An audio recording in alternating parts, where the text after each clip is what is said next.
for the wonderful privilege to come into your presence.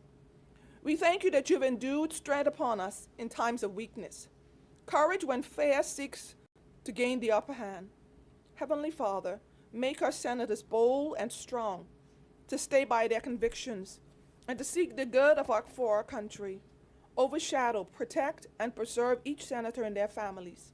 In Jesus' name, amen. Amen.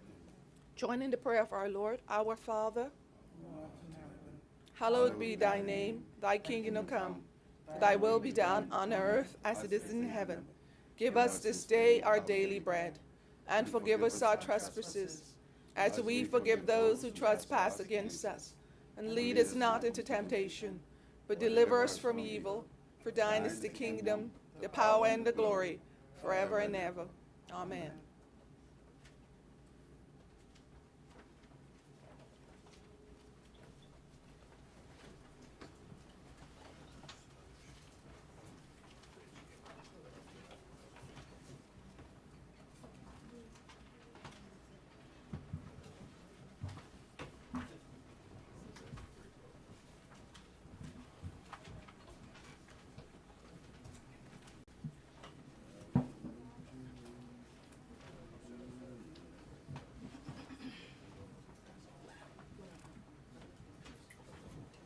Said by Madam President.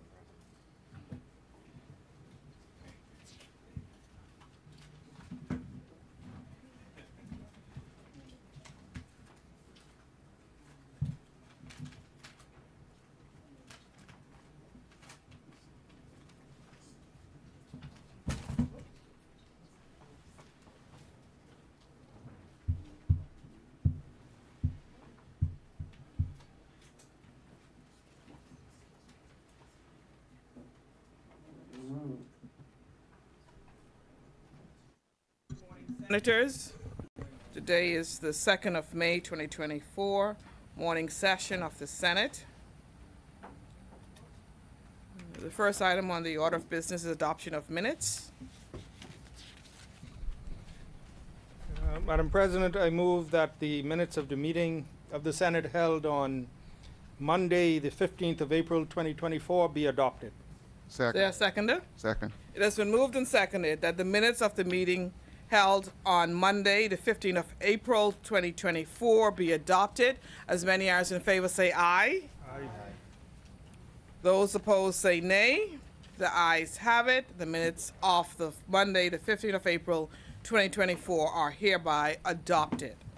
Motions for leave of absence, leave to resign, swearing in of new senators, communication by the president.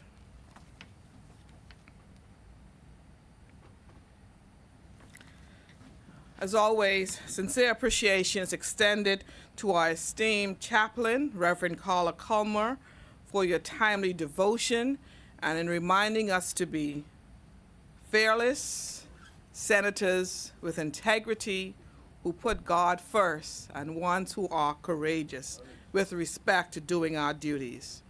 We appreciate your prayers.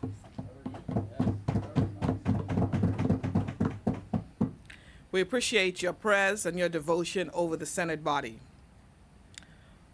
My duty as Senate President afforded me the opportunity to represent the Bahamas recently at the United Nations and the People's Republic of China. On the 10th of March 2024, it was an honor to be included in the Bahamian delegation at the 68th Session Commission of the Status of Women held at the United Nations in New York. The delegation was led by the Minister of Social Services, Information and Broadcasting, the Honorable Miles LaRota, who addressed the Ministers' Roundtable and plenary session on the priority theme, accelerating the achievement of gender equality and the empowerment of all women and girls by addressing poverty and strengthening institutions and financing with a gender perspective. On the 12th of March 2024, the Inter-Parliamentary Union and UN Women held a session addressing Sustainable Development Goal number 1, poverty reduction, under the specific topic, prioritizing poverty reduction to achieve gender equality.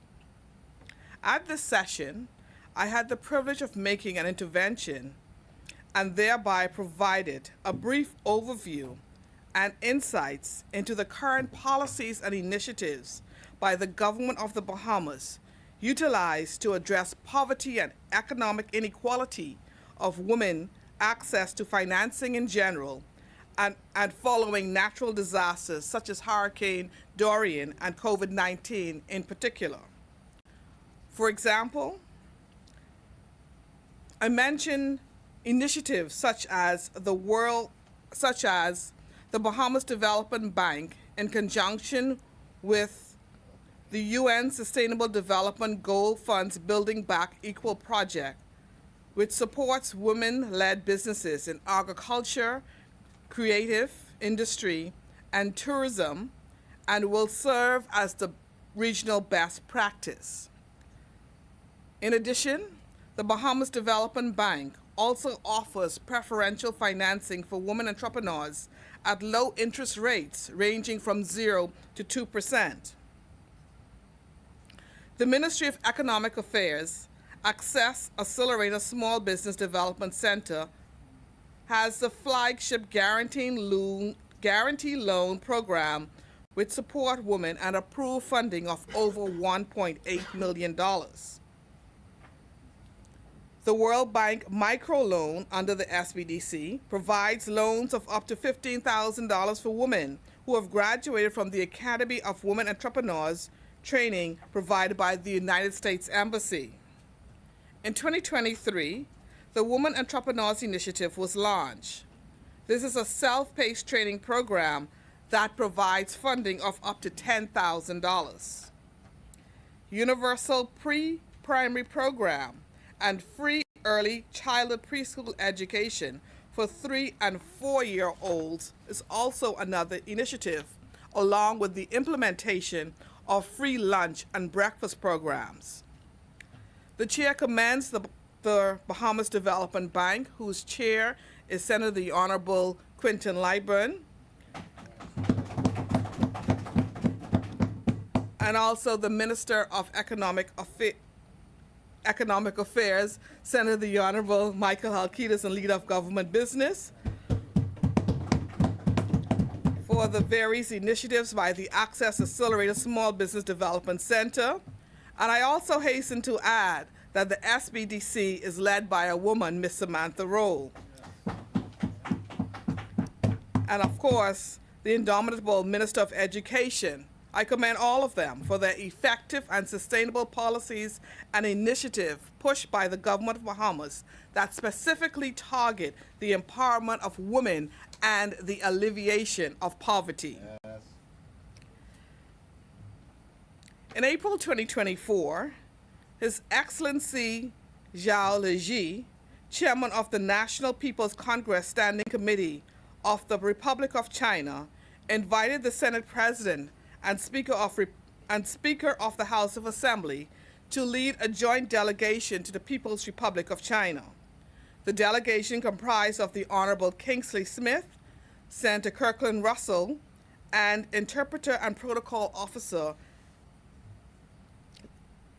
Keeson Tinker. It is noteworthy to mention that Mr. Tinker is a public servant who is fluent in Mandarin and was well respected for his stellar communication skills. Needless to say, it was a proud moment for the delegation to have our own Bahamian interpreter. This visit marked a significant moment in diplomatic relations between the Bahamas and the People's Republic of China, as it was the first time in 14 years that the Speaker of the House of Assembly and the President of the Senate visited China. During the visit, bilateral meetings were held with His Excellency Zhao at the Great Hall of China. Both Madam Speaker and the Chair expressed sincere gratitude for the opportunity to enhance the bonds of friendship and cooperation between the two countries in areas of mutual interest such as trade, investment, infrastructural development, and cultural exchange. Of critical importance, the Bahamas' commitment to the One China policy reaffirmed, and the Bahamas government intent to One China policy was reaffirmed, along with the Bahamas government intent to sign President Xi Jinping Global Development Initiative, a path to sustainable global development that supports the UN 2030 Sustainable Development Goals. The visit also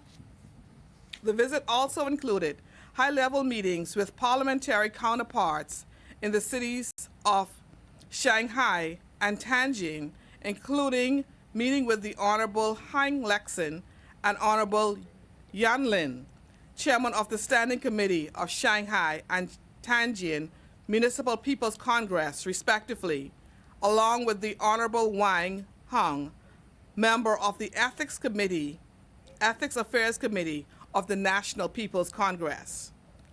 Site visits were also made to local companies, including SAIC Volkswagen Electric Vehicle Manufacturing Plant in Shanghai, TCL Zhonghe Renewable Energy Technology Company Limited, China State Construction Engineering, and iFlecTech, a cutting-edge technology company, all of which express interest in expanding into international markets such as the Bahamas. Finally, the delegation paid a courtesy call on Her Excellency Paulette Bethel, the ambassador to China. On behalf of the delegation, the chair extends heartfelt appreciation to His Excellency Chairman Zhao, Vice Chairman Xi, the Honorable Hein Lexin, and the Honorable Yan Lin and Han Wang, and former Ambassador Her Excellency Dai, for their warm, gracious, and attentive hospitality extended to the entire Bahamas delegation during our recent visit to a wonderful and a generous country. On a sad note, the chair extends sincere condolences to the Hanna family, to their children and grandchildren, on the passing of Alan Hanna Sr. of Anderson Street in Bain and Grantstown community. He was a quiet and loving man, family man, who was married for over 60 years and raised 3 wonderful children, Garnell Camp, Constance Hanna, and Alan Hanna Jr. He was also an ardent supporter of the Bain and Grantstown community. His family asks that I particularly mention that Mr. Alan Hanna zealously served the Progressive Liberal Party from 1967 and remained a supporter until the day of his death. Heartfelt condolences are also extended to the family of Ms. Siobhan Burrows, Assistant Director of Warehouse and Distribution at the Public Hospital Authority. Ms. Burrows transitioned on the 3rd of April 2024. May God keep and strengthen her family, in particular her daughter Carmen and her mother Willamay Ina Burrows. In addition, also her Public Hospital Authority family. May God, who promised to be close to the brokenhearted and those who are crushed in spirit, be with all persons who have lost their loved ones. In closing, may God bless each of you senators and your respective families. May God bless the Commonwealth of the Bahamas, and I hereby table the President's communication.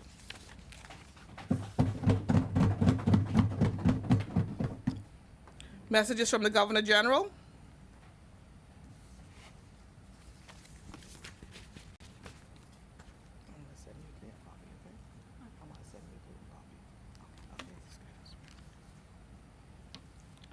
Laying of documents by ministers.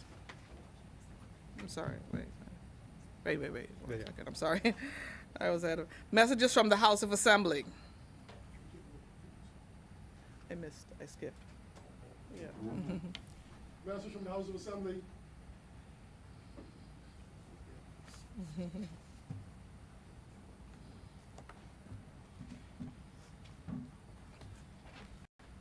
Bahamas, number 12.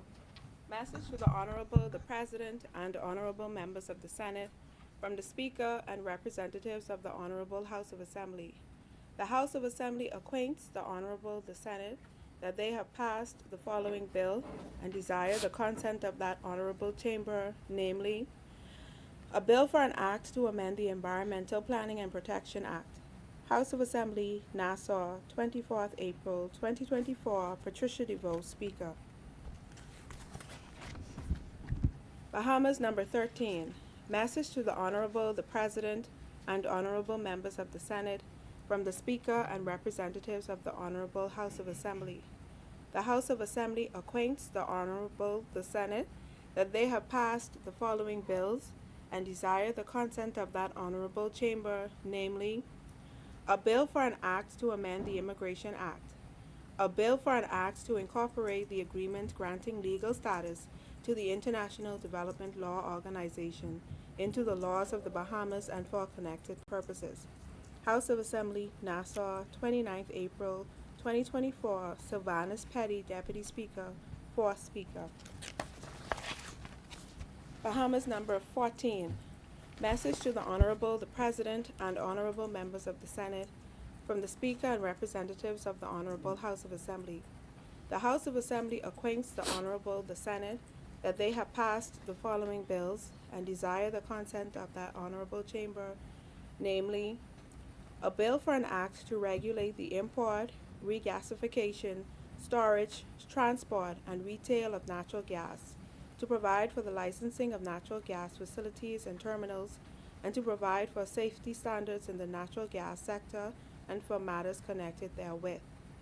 A bill for an act to modernize and consolidate the law relating to the supply of electricity and to repeal the Electricity Act, Chapter 194, and for connected matters. House of Assembly, Nassau, 1st May 2024, Patricia DeVoe, Speaker.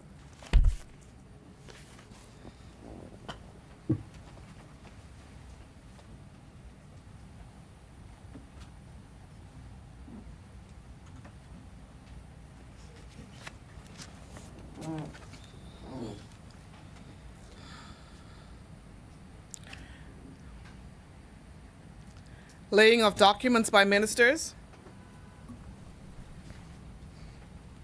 Madam President, I beg leave to lay on the table of the Senate a copy of the following notices. The Disaster Risk Management Act 2022, Appointed Day Notice 2024, and the Bail Amendment Act 2024, Appointed Day Notice 2024. Further laying of documents. Yes, Madam President, I beg leave to lay on the table of the Senate copies of the following.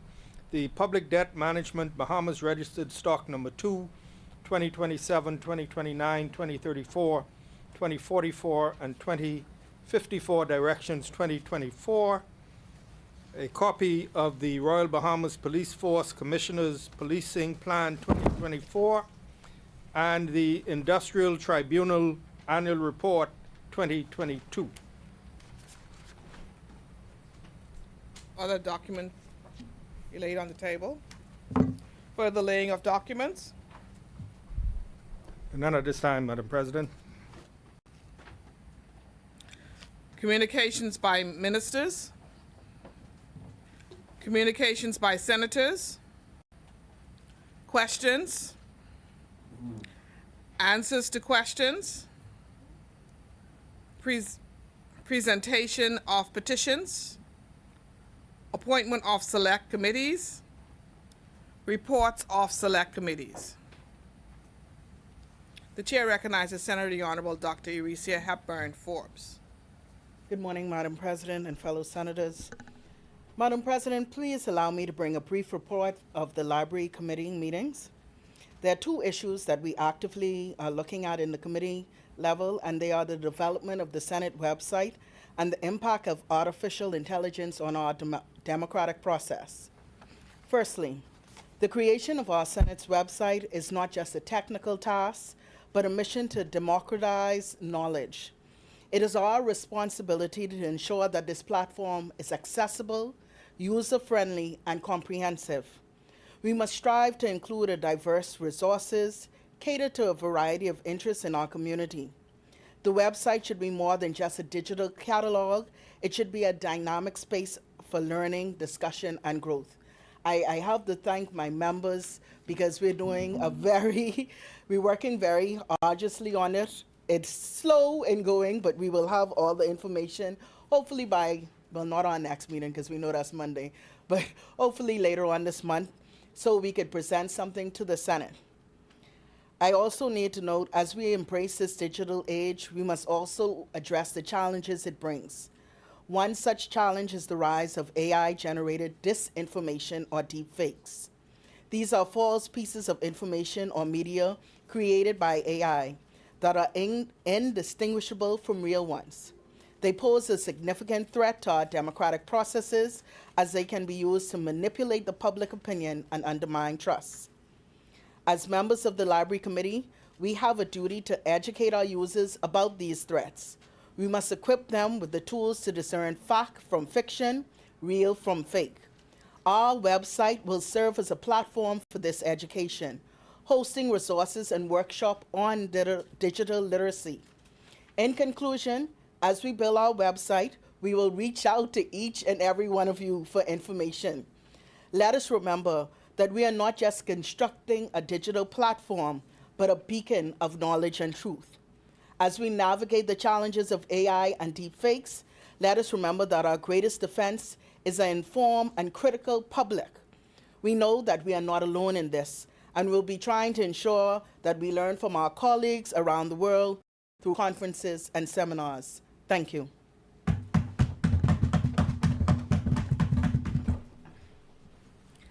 Thank you, Senator the Honorable Dr. Eurecia Hepburn Forbes. Further reports of select committees. First reading of bills. The chair recognizes Senator the Honorable Michael Halkitis. Thank you, Madam President. Madam President, I beg leave to introduce and have read for the first time a bill for an act to regulate the import, regasification, storage, transport, and retail of natural gas, to provide for the licensing of natural gas facilities and terminals, and to provide for safety standards in the natural gas sector and for matters connected therewith. Is there a seconder? Second. Order the document be brought up. It has been moved and seconded that the following bill be read for a first time. A bill for an act to regulate the import, regasification, storage, transport, and retail of natural gas, to provide for the licensing of natural gas facilities and terminals, and to provide for safety standards in the natural gas sector and for matters connected therewith. As many as in favor say aye. Aye. Those opposed say nay. The ayes have it. The motion is carried. Order that the bill be read for a first time. A bill for an act to regulate the import, regasification, storage, transport, and retail of natural gas, to provide for the licensing of natural gas facilities and terminals, and to provide for safety standards in the natural gas sector and for matters connected therewith. For the first reading of bills. Madam President, I beg leave to introduce and have read for the first time a bill for an act to modernize and consolidate the law relating to the supply of electricity and to repeal the Electricity Act, Chapter 194, and for connected matters. Is there a Second. seconder? It has, order the document be brought up. It has been moved and seconded that the following bill be read for a first time and tabled. A bill for an act to modernize and consolidate the law relating to the supply of electricity and to repeal the Electricity Act, Chapter 194, and for connected purposes thereof. As many as in favor say aye. Aye. Those opposed say nay. The ayes have it. The motion is carried. Order that the bill be read for a first time. A bill for an act to modernize and consolidate the law relating to the supply of electricity and to repeal the Electricity Act, Chapter 194, and for connected matters. For the first reading of bills, Madam President, I beg leave to introduce and have read for first time a bill for an act to grant a right of election to persons charged with indictable offenses in the Supreme Court to be tried by judge alone, and for the consequential amendment of miscellaneous provisions of law and for connected purposes. Second. it has been moved and seconded that the following bill be read for a first time and tabled. A bill for an act to grant a right of election to persons charged with indictable offenses in the Supreme Court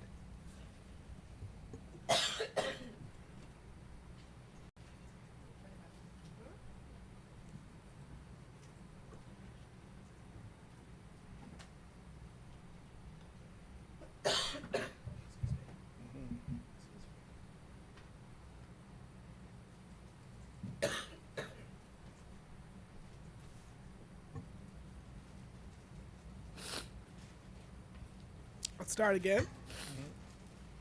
It has been moved and seconded that the following bill be read for a first time and tabled. A bill for an act to grant a right of election to persons charged with indictable offenses in the Supreme Court to be tried by judge alone and for the consequential amendment of miscellaneous provisions of law and for connected purposes. For the first reading of bills, as many as Yes, yes. order the bill be read for a first time and tabled.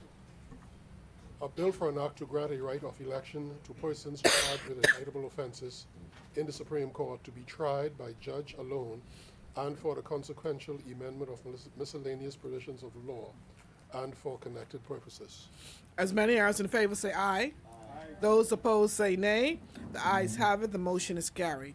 For the first reading of bills, Yes, Madam President, I beg leave to introduce and have read for first time a bill for an act to provide for the approval and regulation of longevity and regenerative therapies and related matters.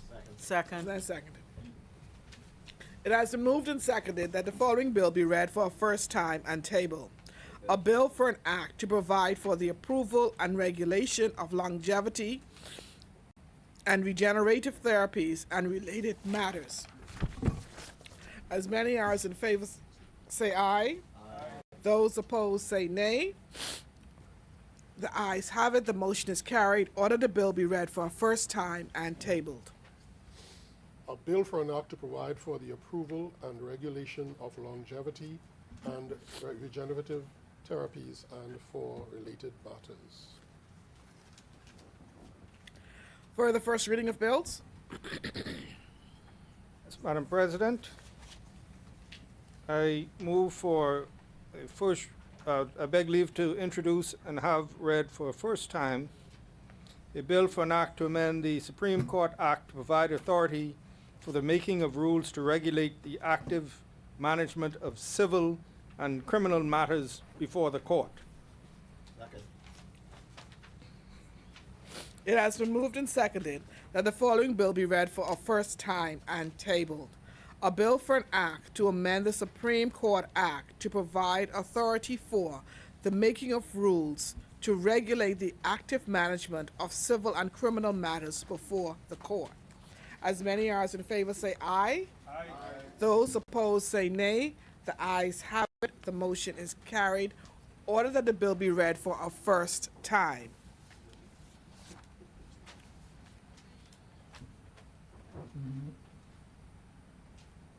A bill for an act to amend the Supreme Court Act to provide for authority for the making of rules to regulate the active management of civil and criminal matters before the court. For the first reading of bills, Then on, Madam President. second reading and committal of bills. Madam President. Thank you. Yeah, you're looking now. Oh, you're here. Thank you very much. Thank you very much, Madam President. Madam President, before I move for second reading of a bill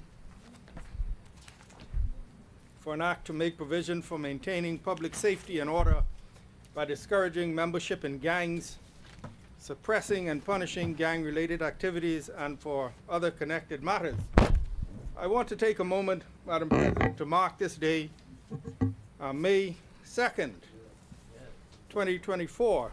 It was on May 2nd, 2002, Madam President, when a fresh wind blew all over the Bahamas,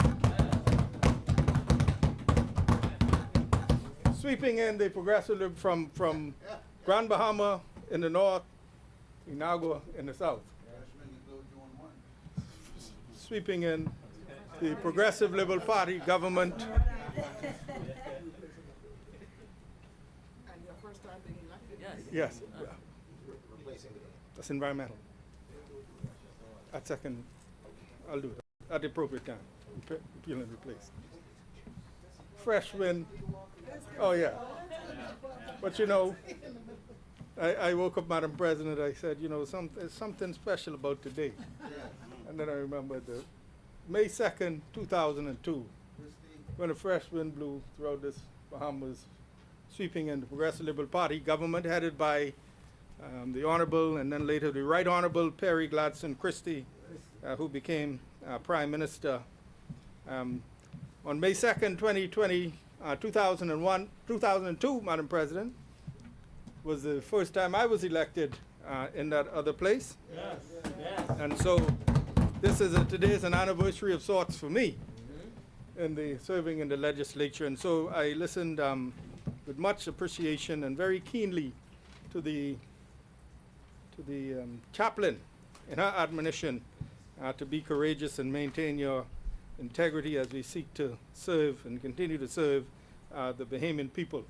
A bit of history, Madam President, before I go on, because, you know, that fresh wind is blowing became the slogan of the Progressive Liberal Party during that election season. And I don't think many people know or recall that the origin of that phrase was coined by Bishop Neil Ellis. You will recall that Sir Lyndon Pinling, father of the nation, passed away in August 2000. And during a memorial service at the Mount Tabor Baptist Church, Bishop Neil Ellis, in speaking to the fact that in the Parliament, in giving tributes to Sir Lyndon, were individuals like Algernon SPB Allen, who gave tribute to Sir Lyndon, and as well Carl Bethel, who served in this place, and at that time was serving in the place. And Bishop Ellis was commenting on the fact that these gentlemen, even on the other side, who had criticized Sir Lyndon over the years and been his political opponents, after he had passed, they got up and spoke in the Parliament about it and paid tribute about his contribution. And he said he had never seen such a thing, and indeed a fresh wind is blowing. And the rest, as they say, Madam President, is history. That slogan caught on. But that was the context in which it was given. It was a level he was observing of political maturity when in death, those gentlemen who had been vicious, I wouldn't say vicious, but vigorous opponents of Sir Lyndon. No, not vicious, I withdraw vicious, but vigorous and, you know, vigorous opponents of Sir Lyndon in death were able to get up in Parliament and pay tribute to his legacy and his contribution, and that was noted. And that was the coining of that phrase of a fresh wind is blowing. And I had the opportunity to just call up the former Prime Minister this morning and wish him happy anniversary of sorts, Madam President. And, you know, we had a little chat, and we just reminisced, and, you know, we recalled how, well, I recalled how in the days of Prime Minister Christie's administration, he took the view that elected members and people who serve at this level are not the sole repositories of knowledge. He made a concerted effort to reach out across the country and the diaspora to get the input and the expertise and knowledge of qualified and experienced Bahamians. He formed several commissions. I remember one in particular, the Prison Reform Commission, where he brought together individuals from across the spectrum, even a nutritionist. Say, how are we going to reform this prison? And so now what we see today when we talk about the Bahamas Department of Corrections is one of the end product of that continued consultation and the bringing in those people by way of the commission to have that input so they can, advise the government, people whose voices normally would not be heard. And it was just, a little amusing, Madam President, that in those days, Prime Minister Christie was vilified and excoriated and ridiculed and scorned for this, his consultative approach to governance. A consultative approach, it says, oh, everything is consultation. We elect you, you govern. You consult too much. And now today, consultation is the buzzword in politics. Everything we must slow down and consult. So I want to say congratulations and happy anniversary to former Prime Minister Christie and all of us who served in those days. Those were some exciting times in the Bahamas where we saw the economy really take off. Another one of Mr. Christie's policies was the whole concept of anchor projects. He was promoting large developments or developments in the Family Islands that would in themselves attract business and then attract entrepreneurship, employ people, and attract people to go back to some of the Family Islands, and thus contributing to the development of those islands. And so, May 2nd, 2002. So today, Madam President, make 22 years since I was first elected, and most of those 22 years have been in public life, either here or in the in that other place. So, Madam President, I move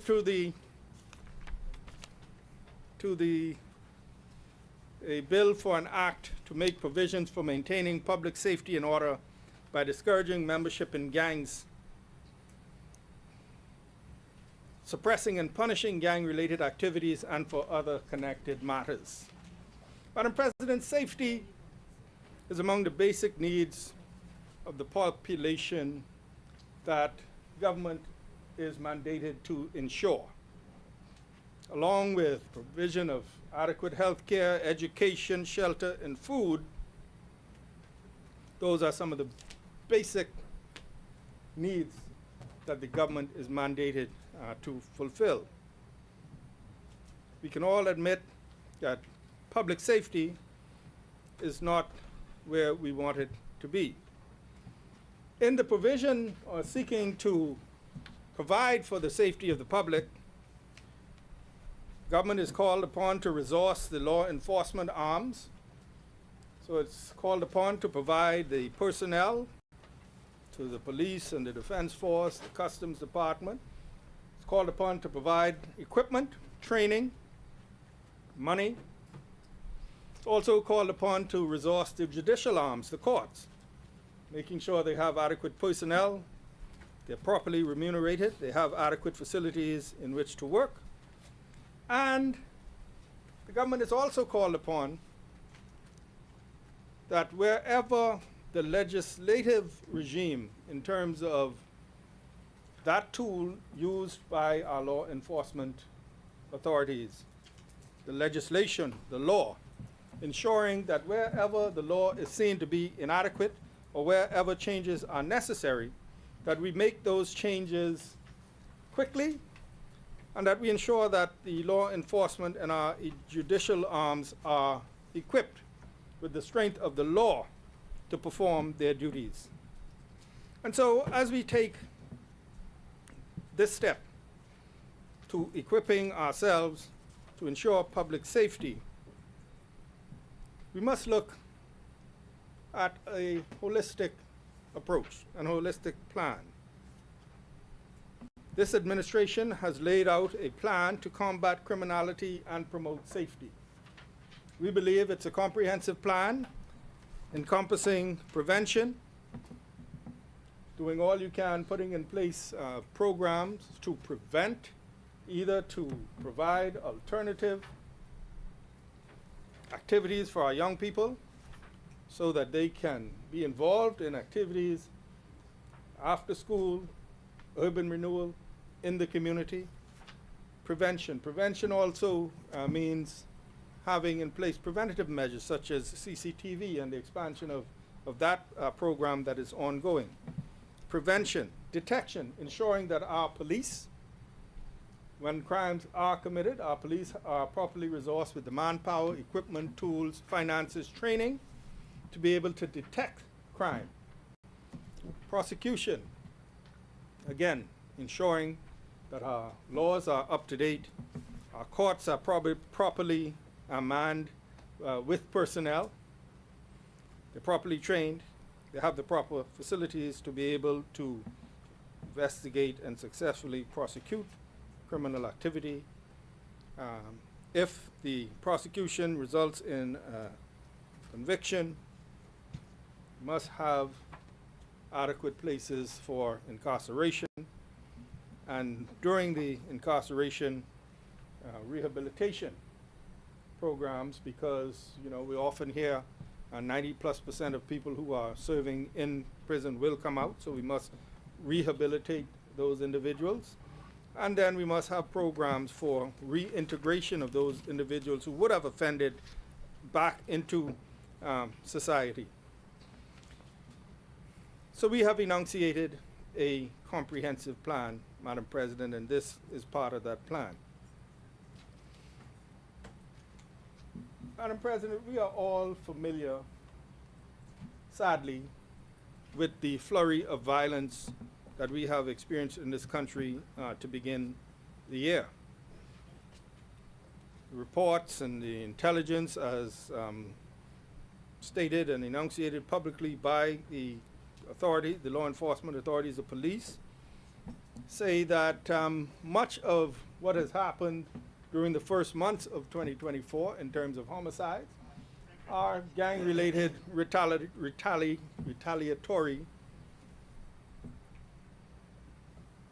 instances, retaliation, tit for tat. And so we saw this flurry of homicides. And so while the police are busy, and the Commissioner of Police would have said that their detection rate is 70+%, I think it's 73% amongst the best in the region, while they can apprehend the individuals and take them before the court, what we are seeking to do today is provide a disincentive for individuals to become parts of gangs, to engage in gang-related activity. And so we are bringing this specific piece of legislation, the short title of which is the Anti-Gang Bill. And within this bill, Madam President, it lays out the definitions of gang, gang leader, gang member, gang activity. It lays out the offenses, the various offenses under the Act, what an offense is that can be prosecuted under this Act, and it lays out the penalties. And the penalties are very, very severe. And the intention is that being aware of the penalties, the potential penalties, will in and of itself serve as a disincentive for individuals to become parts of gang, engage in gang-related activities, support gangs, aid and abet, etc. So, Madam President, I will take a few moments to just go through the bill, its various provisions, just to share this information. Madam President, the long title of the bill is a bill for an act to make provisions for maintaining public safety and order by discouraging membership in gangs. So the purpose of the bill is to discourage membership in gangs. That's the first object of the bill, to discourage membership by the hefty penalties, suppressing and punishing gang-related activities. So if we're not successful in discouraging, go ahead and become a member of the gang and engage in gang-related activities, there are severe punishments in this bill and for connected matters. So, Madam President, in the section 2 of the bill, which is the section that deals with definitions, a gang is defined as a combination of 3 or more persons, whether formally or informally organized, who act alone or in concert, meaning together, in concert with each other, with the aim of participating in gang-related activity, and includes a group declared a gang by the Supreme Court under Section 4. In Section 4 of this act, it makes provision for the Supreme Court to declare a group a gang. So the definition of the gang, combination of 3 or more persons informally or formally organized with the aim of participating in gang-related activity. What is gang-related activity? Gang-related activity means the planned, according to the bill, the planned, directed, ordered, and authorized or requested participation or involvement of a gang in any of the activities specified in Section 6 of the bill for the purposes of the gang, including an attempt to commit a serious offense, aiding, abetting, counseling, or procuring of a serious offense, or conspiracy to commit a serious offense. So gang-related activity defined, if we jump to Section 6 of the bill, it lays out what gang-related activity is. Gang-related activity, so we know what a gang is. Gang-related activity is knowingly advising, causing, encouraging, or recruiting another person to become a member of the gang.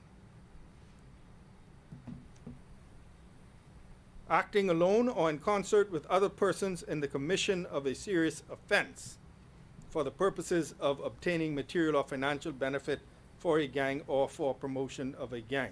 So acting together for the commission of a serious offense to gain basically money, financial benefit. Thirdly, directly or indirectly instructing, instigating, commanding, counsels, procures, organizes, solicits, or in any manner purposefully aids, facilitates, or encourages or promotes any member of a gang to commit a serious offense. So you don't have to be on the scene, but if you're directing, instructing, instigating, ordering, behind the scenes, organizing, that is an offense. If you threaten any person with retaliatory action in response to any act or alleged act of violence against a gang leader or gang member. If you threaten someone. If you take action for the purpose of retaliation, intimidation, or coercion against another person on behalf of the gang or any member of the gang.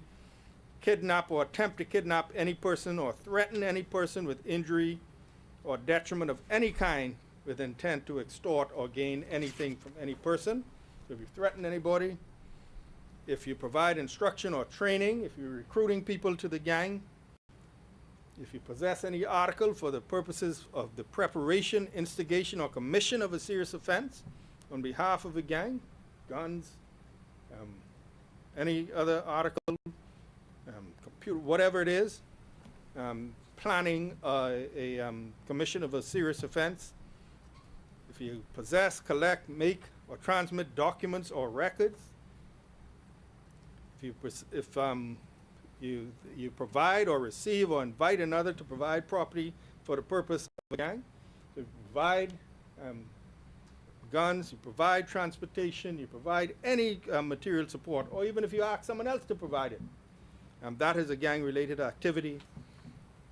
If you use, cause, or permit any person to use property belonging to the gang for the purposes of the activity of the gang, You know someone is involved in gang-related activity, allow them to use either your property, your home, your car, your computer, whatever.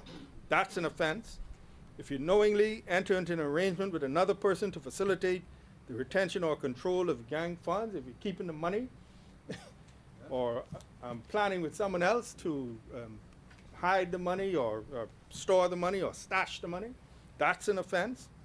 If you intentionally and unlawfully wound or cause grievous harm to law enforcement official during the investigation of a gang leader or a gang member, during the investigation of a gang leader or gang member, not even the investigation of a crime, if you endanger the life of any person, if you endanger the life of any person or cause serious damage to the property of any person on behalf of a gang, if you organize, attend, or address a meeting for the purpose of encouraging support of a gang or furthering the activities of a gang. You're trying to recruit, and then a meeting for the purpose of recruiting people and encouraging them to become members of a gang. All of those are offenses. So the offenses are not strictly limited to the activity in the actual, for example, what we think about shooting, robbery, extortion, etc., but even in the planning, in the recruitment, encouraging others to become members. All of those are offenses. And if a person is engaged in any activity, as I just asked, all of those I read, you commit an offense and you shall be, on conviction, be liable to a fine of $100,000 and to imprisonment for 25 years. A conviction on information. That's Supreme Court, I believe. Supreme Court, 25 years. If, and this is, I spoke when I first began, Madam President, hefty fines, not hefty fine, hefty penalties, hefty fine and imprisonment, 25 years.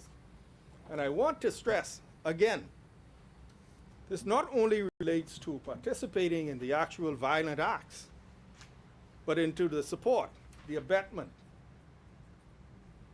recruitment, basically anything to do with a gang, heavy penalties in terms of imprisonment. So we spoke about what gang-related activities are. The bill goes on, Madam President, to further define other offenses under the Act.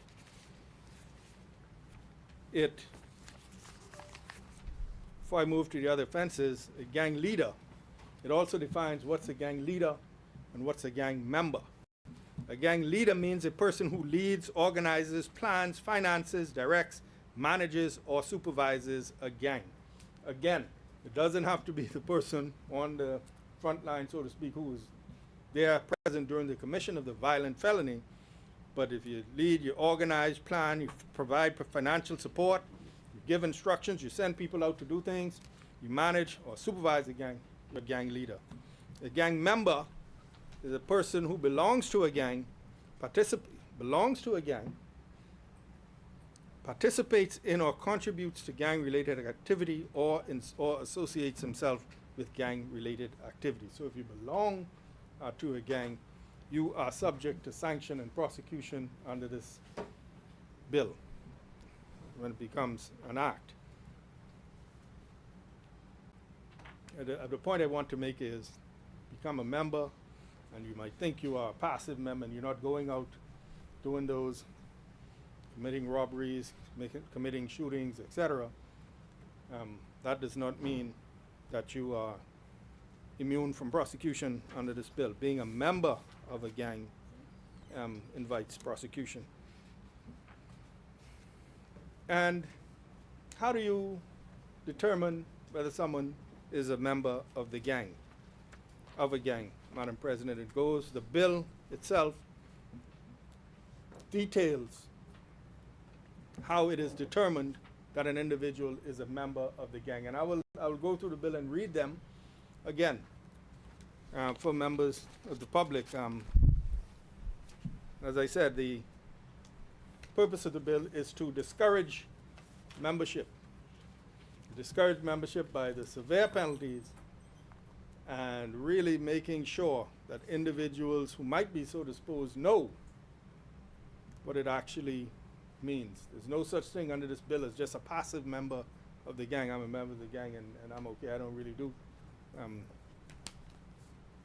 get involved in the criminal activity, but being a member of this gang, of a gang, is now criminalized under this bill. Evidence, how do you determine that someone is a member of the gang? Well, this is in section 3 of the bill. It says, the following shall be admissible to prove a person's membership in a gang. This is what would be admissible in court to prove that an individual is a member of a gang. Evidence that the person admits it. They said, well, yes, I'm a member of the gang. So evidence of the admission by that person of membership in a gang. If he says, yes, I'm a member of the gang, well, that can be brought as evidence that that person is a membership of the gang. And it goes on to speak about evidence of any symbols, signs, or codes in possession of a person or on his clothing, or any markings, whether in the form of tattoos on his body or on his clothing or other item, or other body markings, clothing, signs, and codes in possession of or on a person that identifies or is associated with a gang and indicates a link or involvement in the gang. So symbols, tattoos, etc. And I guess I should say here that in the interest of equality, when we say on his clothing, that can also indicate the feminine. His or her clothing. Doesn't say that, but I think in the general clauses, what do you call it? Interpretation and General Clauses Act. I'm going to be a lawyer one day, you know. Since the AG isn't here, so I got to. Yeah. So, because there's evidence, this is also female gangs. Thirdly, evidence of criminal activity by the person that indicates a link or involvement with a gang. Evidence that that person is or has associated with a gang or any of its participants with intent to facilitate the commission of gang-related activity or assist in gang-related activity. Very broad. Evidence that the person knowingly assisted in or in any way facilitated the concealment, transportation, or disposal of evidence of gang-related activity. You hide the gun, you hide the money, you burn the car, whatever it is. Evidence that that person knowingly concealed or shared in the proceeds of gang-related activity. Any statement made or information given, distributed, or communicated by that person on behalf of or in the name of a gang. So if you're sending out public relations. Any statement made by a person, whether orally or in writing, and published or otherwise distributed by him indicating his involvement in gang-related activity, these social media posts, etc. Any other evidence which reasonably shows or demonstrates membership in a gang. So again, very, very wide-ranging. It gives the law enforcement a lot of tools to determine involvement in the gang and in the definition of gang-related activity. There are several other offenses, Madam President. I won't go through all of them, but it includes retaliatory action. If you try to get someone to join a gang, or if someone is trying to leave a gang, and you take some retaliatory action against that person, their relatives, friends, associates, or property, that's an offense. If someone refuses to join a gang and you threaten their family or destroy their property or try to injure that person, that is an offense. It's also retaliation if for someone who gives information to law enforcement, someone who's assisting in an investigation, someone who's giving evidence, or someone who refuses to comply with the order of a gang leader, or refusing to participate in any retaliatory action, or if you refuse to provide funding or resources to the gang. That's extortion. So that is an offense if anyone takes any retaliatory action against an individual for refusing to do those things. And again, person who contravenes this section, does any of those retaliatory actions, commits an offense and is liable on conviction in the Supreme Court to imprisonment of a term not exceeding 20 years. So you can do 20 years for some of these gang-related activities. It's an offense to counsel a gang, that is, to give instruction to, finance, provide support to. That's an offense, again, punishable by 25 years, a term not exceeding 25 years. They did say that if you're counseling a person to get out of a gang or not to become a member of a gang in the first place, well, of course, that's not an offense.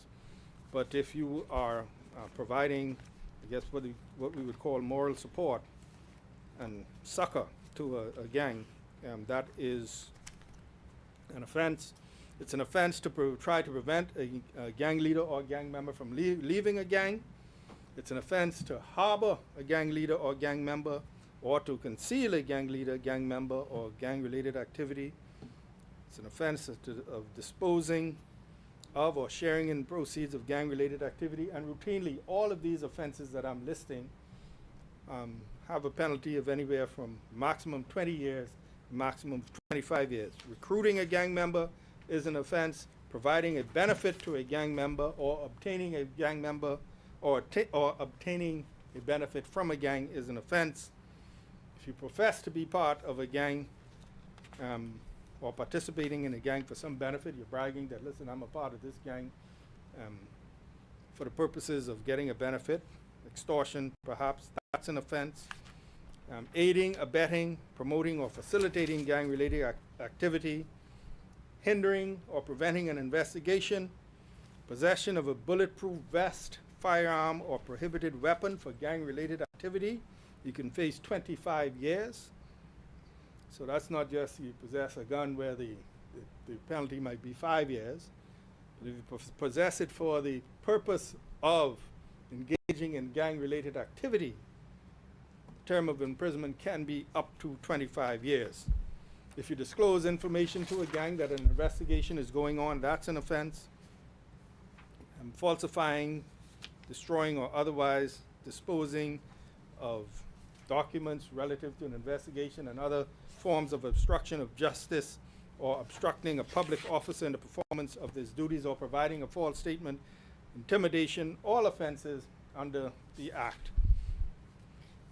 Madam President, as I said, there's a wide range of offenses under the Act that touch not only what we would call the actual commission of the violent offense, because by nature offenses tend to be violent, but this is seeking to get at all of the support structure, the aiding and abetting, those who counsel, those who work behind the scenes, and those who benefit from this activity, whether it's drug trafficking, violence, extortion, all of this gang-related activity. The bill seeks to get to the root of the problem and get those who might be hiding in the shadows while young men are unfortunately involved in this gang-related activities. The Act details the powers of police officers, extensive powers in terms of arrest and warrants, seizure of property, etc., Madam President, and gives a general penalty of persons who might be convicted under the Act, and provides the minister for the power to provide regulations. I wanted to take some time really to go through the provisions of the bill and what it actually says, Madam President, because it is very, very wide-ranging, provides sweeping powers to the police, I would say, in terms of arrest and search and seizure and forfeiture, etc., and really moves from the actual individuals who might be, as I said, might be involved in the actual commission of the violent act to reach into the background.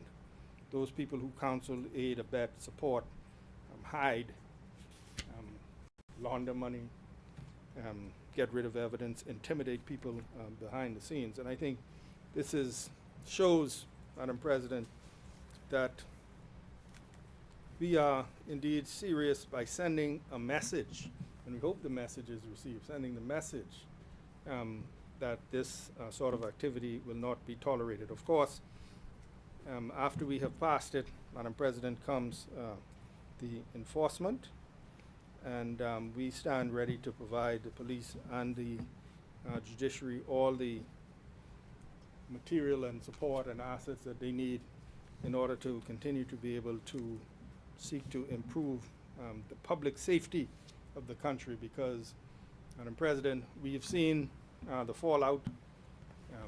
Happily, our professionals have been able to mitigate a lot of it, but we've seen, I think Bahamians have gotten a taste of the potential fallout when we see the reaction to some of the advisories and the power of social media and our need to be able to stay on top of these things. But I think that has served as a wake-up call to a lot of us that stern action is taken. And when we see an issue, and as I said, as I began, when the police, through their intelligence gathering, can say that much of the violence that we have seen at the beginning of the year is as a result of gang-related activity, then it's incumbent upon us as lawmakers to act with speed and to be seen to be serious, that we have a no-tolerance attitude towards the proliferation of gangs,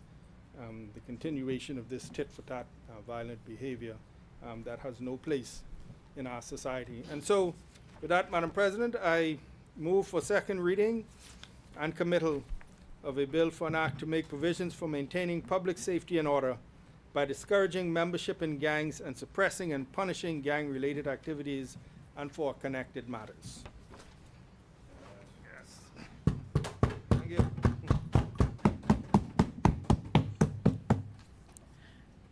And thank you, Senator the Honorable Michael Halkitis, for your contribution. Is there a seconder?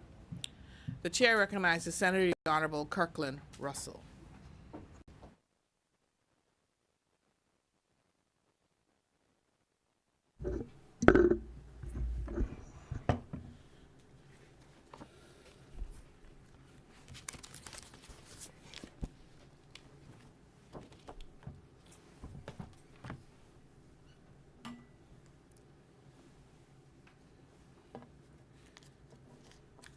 Good morning, Madam President. Good morning, colleagues. Indeed, our words that was given to us this morning by our chaplain is indeed relevant to the subject matter today as we debate this non-contentious bill. And I pray that we have all and sundry on board and in agreement with this bill.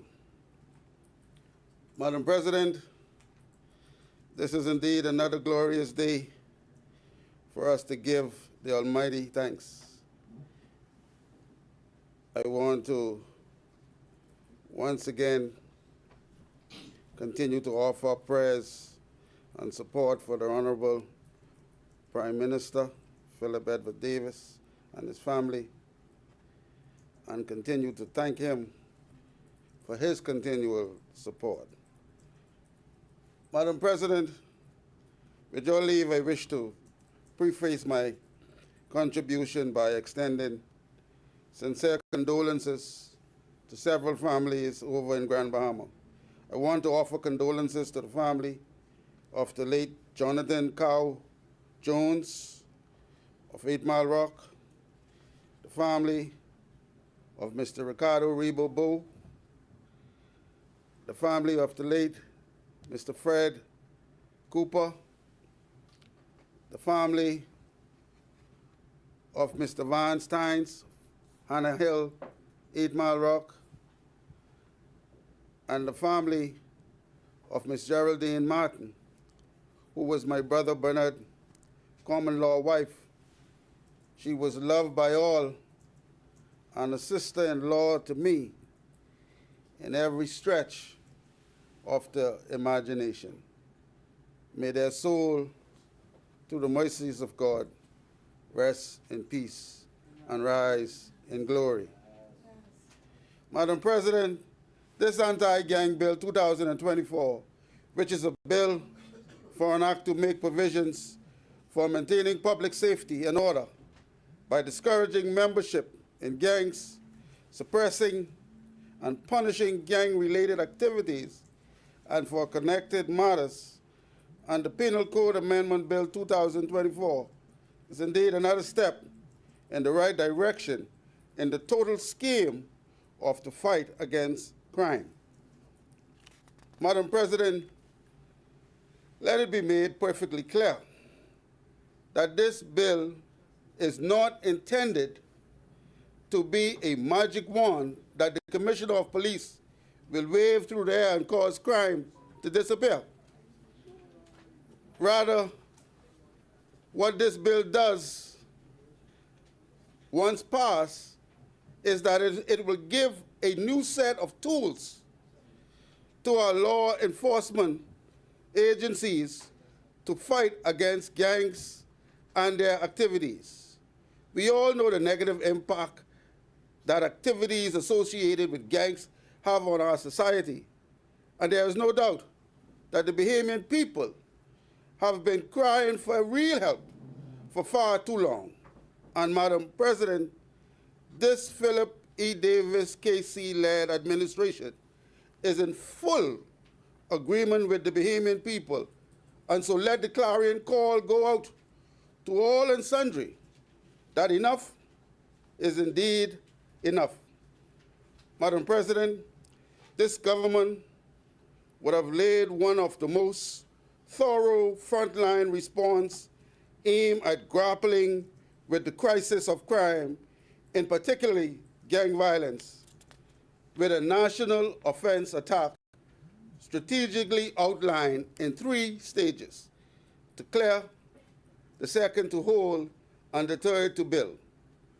Madam President, understanding that this crisis of crime is complex and deep-rooted among certain members of our society, the government did not leave the battle at the clear, hold, and build positions. Rather, the government went further by introducing 5 pillars for action, inviting every citizen, PLPs, FNMs, and all others, to get involved in at least one of the many initiatives outlined within the 5 crime-fighting pillars of prevention, detection, prosecution, punishment, and rehabilitation.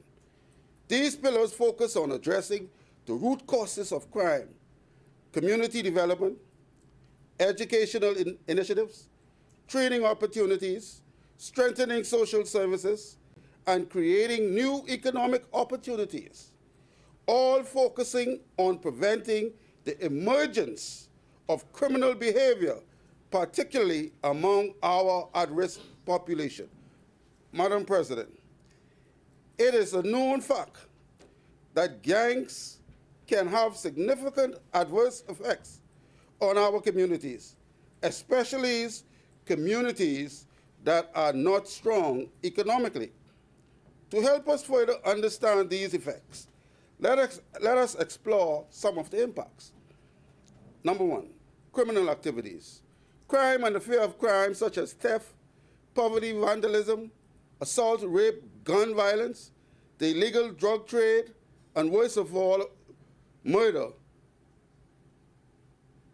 And sadly, many of these murders associated with gang violence are part of this non-stop cycle of what is referred to as retaliative murders.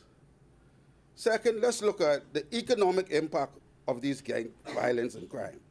There's no doubt that gangs can drain precious resources from families, business, as well as the government, because monies that should be spent on improving the lives of the citizens has to be diverted for additional security support, additional law enforcement personnel, crime-fighting tools, and even court expenses.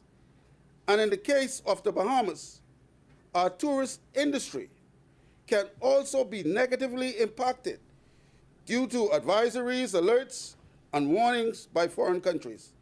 Finally, let's look at the social impact.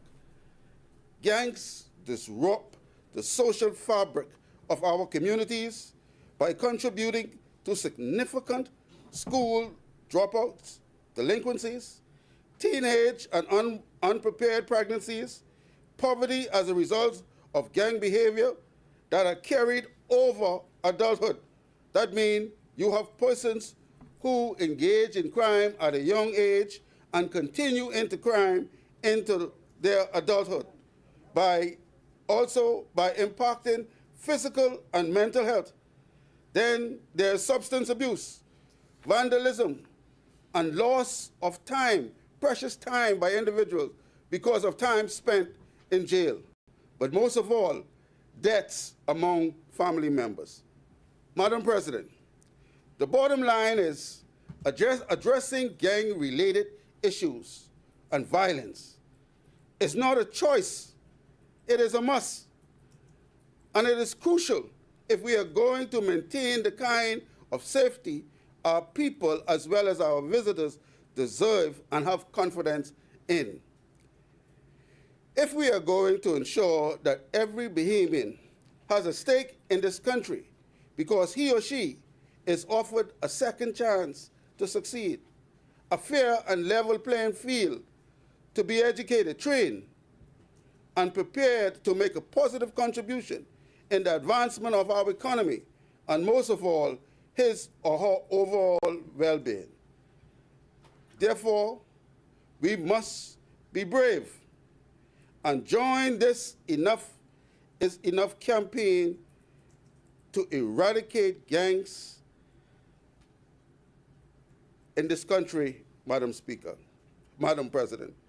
Madam President, today we, on this side, sounding the clarion call for all families, churches, organizations, political parties to work collaboratively to prevent gang involvement and eradicate the negative consequences gangs bring. Madam President, this is the perfect time for me to recognize some of the organizations that are doing an incredible job providing positive alternatives for our youths on the island of Grand Bahama. Let me mention the Falcon Boys Club, which is led by Pastor Darren Roll. Madam President, you should know that the Prime Minister was just there about a week ago to officially open the second phase of the Boys Club project, which includes a wonderful state-of-the-art kitchen facility, sleeping facility, along with training facility and a farming project. Then there's the 7 Days Adventist Pathfinders, headed by Pastor Eric D. Clark, who serves as director. Then there's the 27 Company of the Cub Scouts of the Freeport Gospel Chapel, the Defense Force Regents, Dudley Said and the Reach Out Ministries Boys and Girls Club, St. Paul's and St. David's Methodist Churches Boys Brigade. And then there is the Urban Renewal Marching Band and Dancing Urbanettes, headed by the nation's finest, the Royal Bahamas Police Force. Madam President, indeed, there are many more churches and civic groups that are doing excellent work preparing our young people for a great future, and I thank them all. I cannot move on without mentioning the Princess Court, headed by Sister Stephanie Burrows, wife of Pastor Dr. Elvis Burrows, president of the Baptist United Churches, And Madam President, I am pleased to say that my beautiful wife, Patrice, is also a hard-working member of that organization. Madam President, I wish to sincerely congratulate all the men and women of this country who sacrifice their precious time, talent, and treasures on a daily basis to teach, mentor, coach, train, support our young people all across this archipelago. Madam President, this Enough is Enough campaign to eradicate gangs is being supported by several government initiatives, offering young Bahamians real hope. These initiatives are aimed at correcting absenteeism and school dropout. There are several robust technical and vocational training programs like those headed by BTVI, the Department of Agriculture, as well as BAIC. There are fresh start opportunities throughout the Ministry of Youth, Sports, and their leadership and training program. I must also acknowledge the wide range of job readiness training classes that are available through the National Training Agency. Youths are being empowered in this country to make a difference in the Bahamas through the National Youth Guard, and I understand that there is a cohort that will soon be graduating again. These young men and women are being trained to respond to disasters of all kinds. Madam President, getting back to the bill, there are several key components of the anti-gang bill that I wish to highlight. Some of them has already been highlighted. Firstly, the establishment of the kind of evidence that may be permissible in court to prove a person's gang involvement, which are carefully outlined under Part 2 under the heading Evidence of Membership in Gang. Section 3, subsection B, which establishes a comprehensive list which includes evidence of any symbol, sign, or codes, markings such as tattoos on his or her body, or his or her clothing, or any other item, or clothing that identifies or is associated with a gang and indicates a link or involvement with a gang. The section goes on to list at least six additional subsections dealing specifically with evidence, including any person who knowingly in or in any way facilitate or assist in the concealment, transportation, or disposal of evidence, among other things, may also face criminal charges. This Anti-Gang Bill 2024 also gives the Supreme Court the capacity to declare a group as a gang to prosecute its members in accordance with the punishment outlined in this bill. And I tell you, the punishment in this bill is stiff. Further, the bill in Section 5 and 6, Part 3 defines gang membership and activities, which includes recruitment, initiation, and acts of intimidation. The bill in Section 5, subsection A and B, explicitly names a person who is a gang leader, a person who is a gang member, as being an offense. And the bill outlines that a person who commits an offense while acting as a gang leader or member is liable on conviction, on information for a term that's in prison not exceeding 25 years. Madam President, it is clear that the framers of this bill listened carefully to the Bahamian people and were dead serious about not playing with those who freely choose to engage in gangs and their criminal activities. The time for slap on the wrists are finally gone. For example, anyone found guilty of any offense under this bill may face 25 years in prison and up to a fine of $100,000. And if anyone is proven to be a gang member who takes a life during a gang-related activity, he or she will face up to life in prison. The bill also makes provision for convicting persons accused of killing owing only to retaliation. Madam President, I strongly believe that the very thought of retaliation, especially retaliation for the suspected murder of a gang member, strikes fear into the soul of the society, leaving residents living in communities as shut-ins. Madam President, it is important that the Bahamian public is made aware that the Penal Code Amendment Bill 2024, which is married to the Anti-Gang Bill, ensures the necessary deletions and repeals of definition and the various sections within the Penal Code, which will make it possible for these changes now brought in by this anti-gang bill.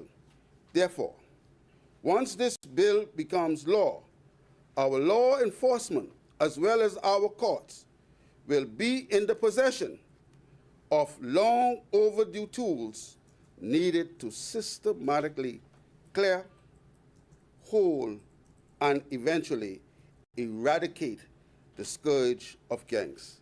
In closing, not only will I encourage parents to read, share, and thoughtfully discuss this bill with their children and other loved ones, I want to appeal to parents to love, and more so, show love to their children.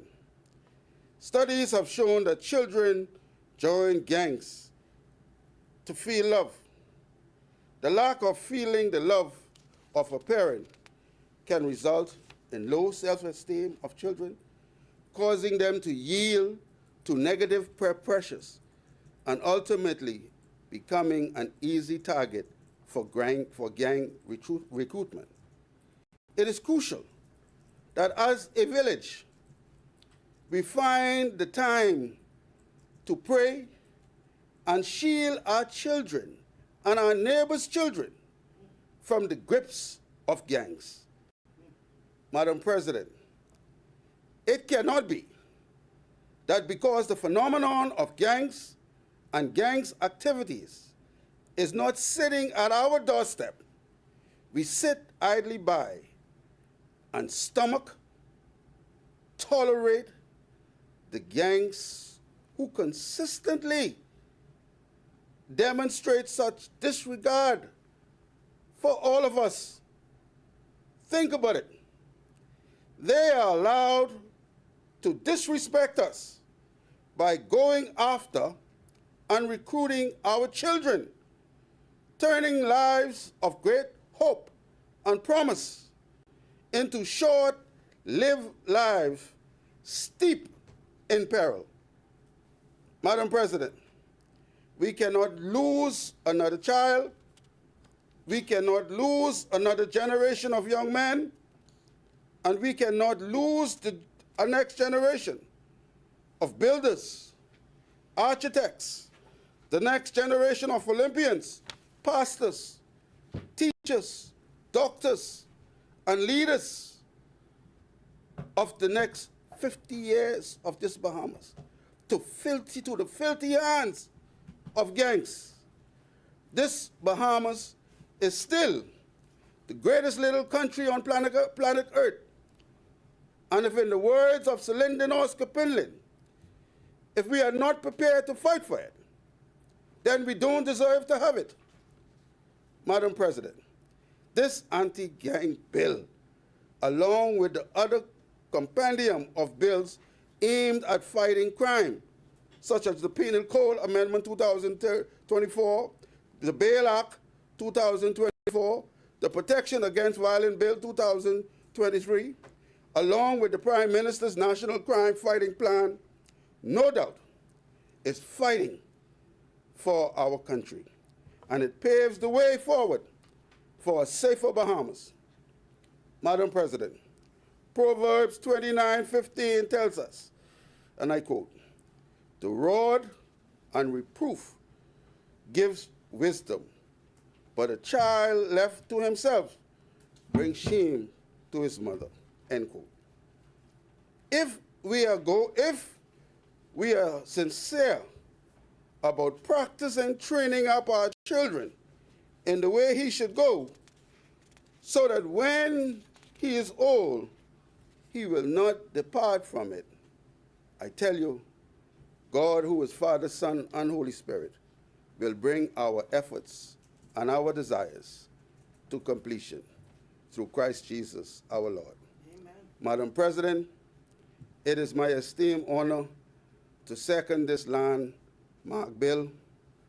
May God continue to bless the government, and may God continue to bless the Commonwealth of the Bahamas.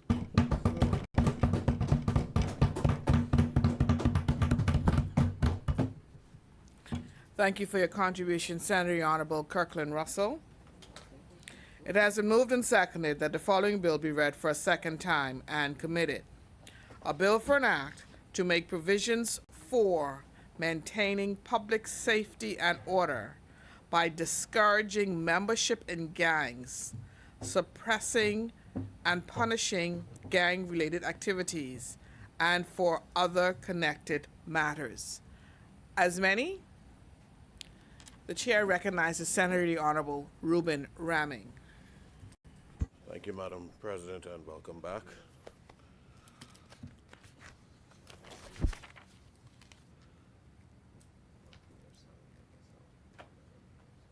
I rise to make my contribution to this anti-gang bill.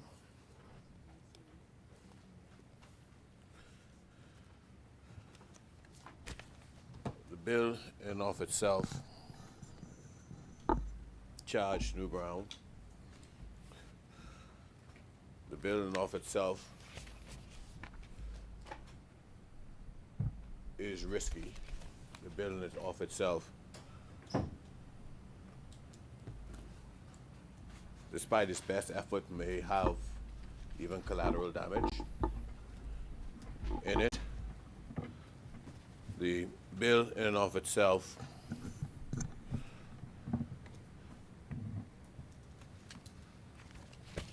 like in surgery, there is always a percentage of mortality despite the intent to save the patient. But this is the times we live in. Yes, indeed.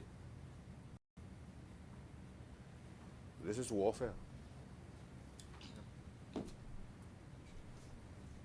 And so let's come to the grips. Some things in here is going to be messed up because it's left to interpretation, whether from the court, officers, and everything else. And because you are dealing with a very fluid channel and a fluid environment and a fluid way of thinking, I won't be surprised if this bill may have to be amended yearly. Why?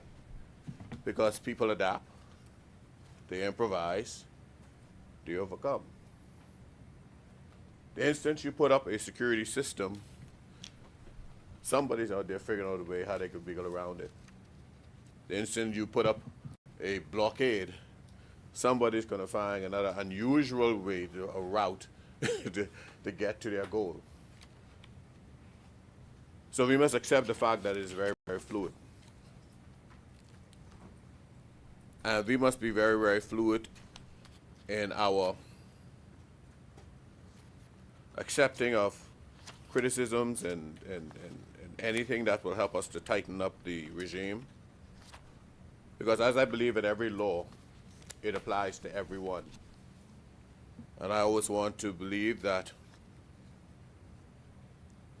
when we pass laws that we can live with. So we can do our best to ensure and to mitigate against those likely collateral damage.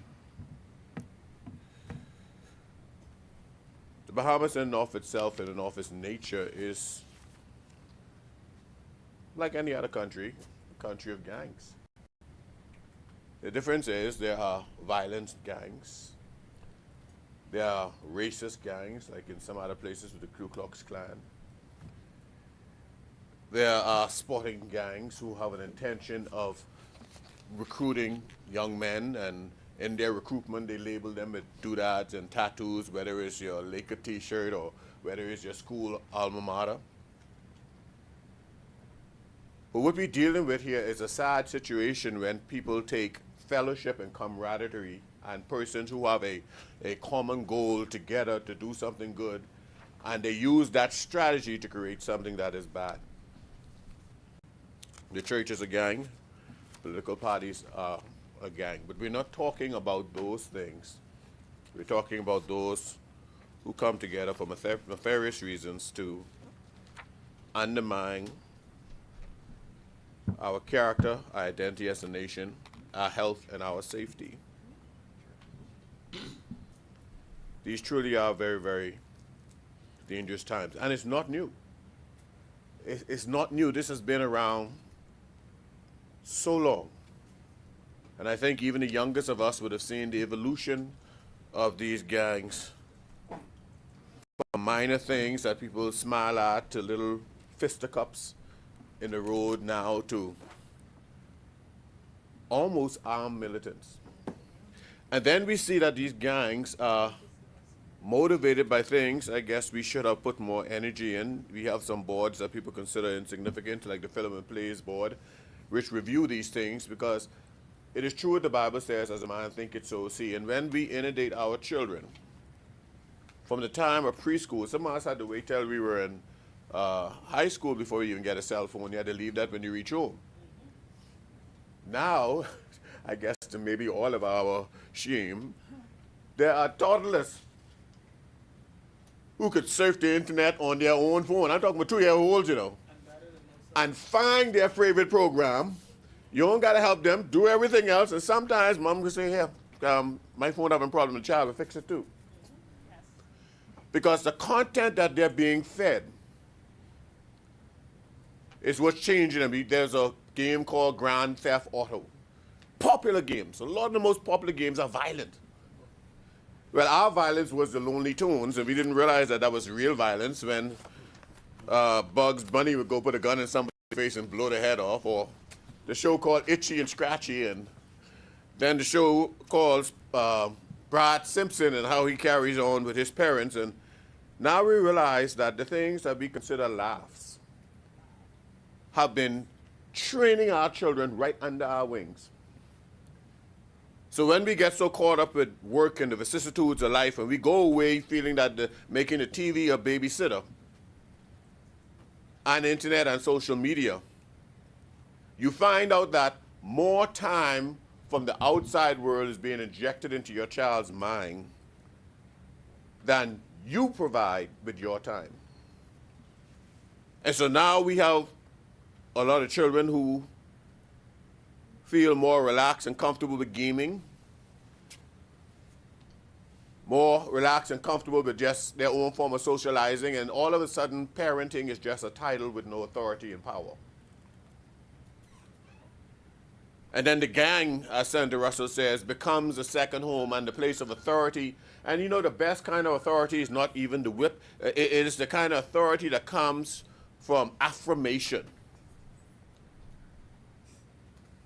the endorphins of the love, the thing that makes you bond between a mother and a child from suckling from the breast of the mother is what bonds the mother and child together. You know, the gangs nestle that in. And we see with the drug trade, the strategy of generosity is very, very good. The first set of cocaine is free. The 3 for $5 beer, oh man, that's free. You ever notice that? You go there, you can go to a bar broke and somebody's gonna say, all right, you can come out there drunk because everybody's gonna give you something to drink. But the end thereof is to make slaves. The end thereof is to make soldiers. And this new drug that is in the Bahamas now, fentanyl, literally making us zombies.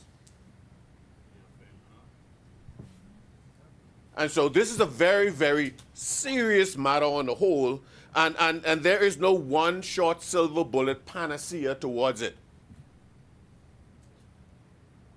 First, outright, this bill gonna need plenty of money behind it. And not even in the traditional sense. Because in order for the impact to even begin to sink in, people must know the laws and the penalty. Reading it and stating it in here, in the upper house and lower house, ain't worth nothing other than the fact that it actually makes it legal.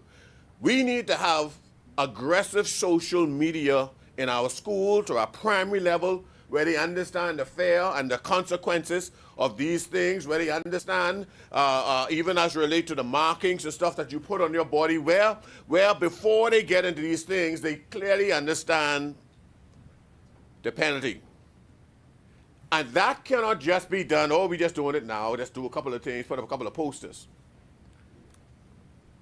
Because if you tell a lie long enough, people are going to believe it. And we have made some grave mistakes over the years, and I've been watching it because I volunteered about over 18 years of my life to the Royal Bahamas Police Force. All kinds of things. I can't tell you all kinds of things. We know about the constituency maps when we come there and we see how all the New Providence have constituency zones. Well, divide them up probably by 3, minimum, and then you get gang zones. They got their own map. Some of the maps are used by street lights. You cross that certain street light, you're in this zone, corner, like, for example, Williams Lane and Camp Road, and then you cross over into that light there. And I'm even reluctant to even call the gang names because why? I'm not interested even in accentuating them. That's why notwithstanding and sort of understanding why the commissioner and many of those meet with gang leaders, known gang leaders, I still ain't totally comfortable with that. Because when you do things like that, you empower them even more. We negotiating a truce. Man, we see what's going on with Al-Qaeda and Hamas. We see what's going on with Iran and the rest of those and stuff. You know, every time you acquiesce, they stubbornly push their agenda further. And now they can use social media against us. Trust me, the gang will use social media against you. Saying to the children, oh, listen here, you're getting abused, come within the shelter of our wings. We must have an aggressive media approach in dealing with these things, and that also have to go also to the parents throughout, over and over and over again, and causing them to understand and appreciate. This is a very serious problem. And I hope also politically that we put our money where our mouth is, banish hypocrisy, and demonstrate that we're willing to stand by these very same legislations, because if you can get into problems even by association, and I'll quote as Mr. Alkides said, which is a good point of clarification, as in consoling. Now, if you're consoling a gang member to get out of gang and do right, proper counseling, that's fine.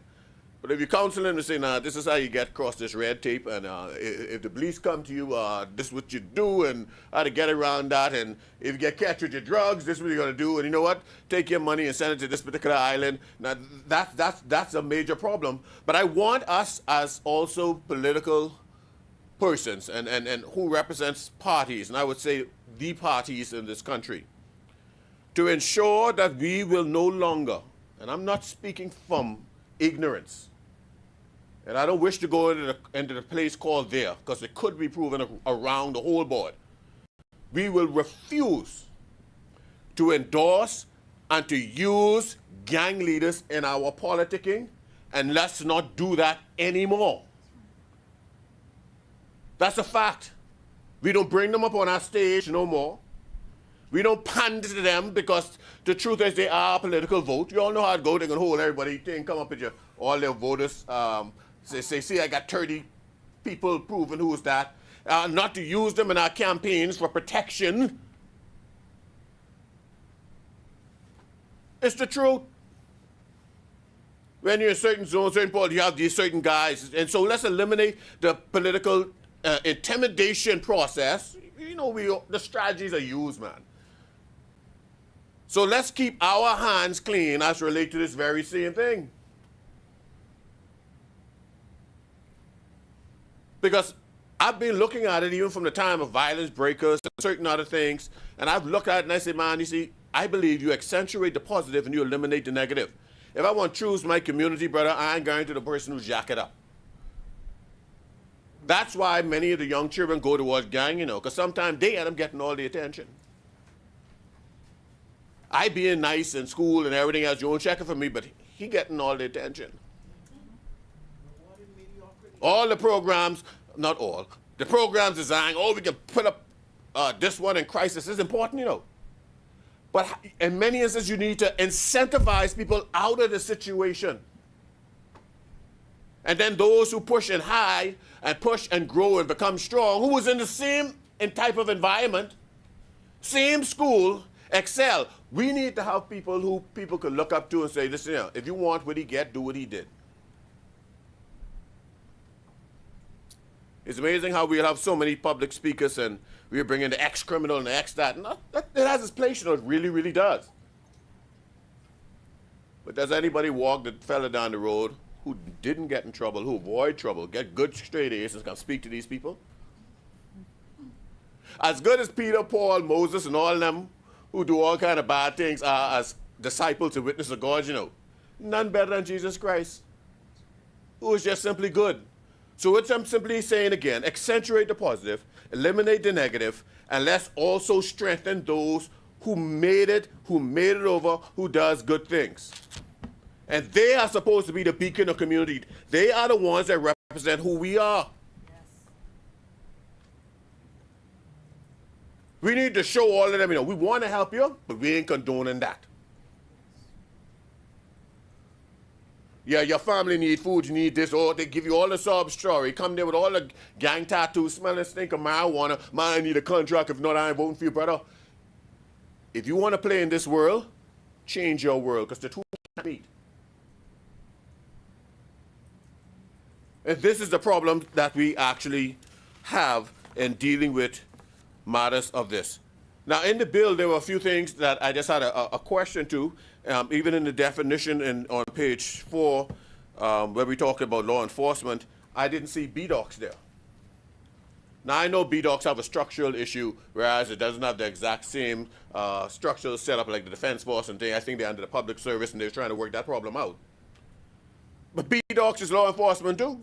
Police can catch them all they want, but when they go there, they got to hold them there according to the law. That's law enforcement. If the law say hold them in prison for 2 minutes, they go in 2 minutes and they got to process them out.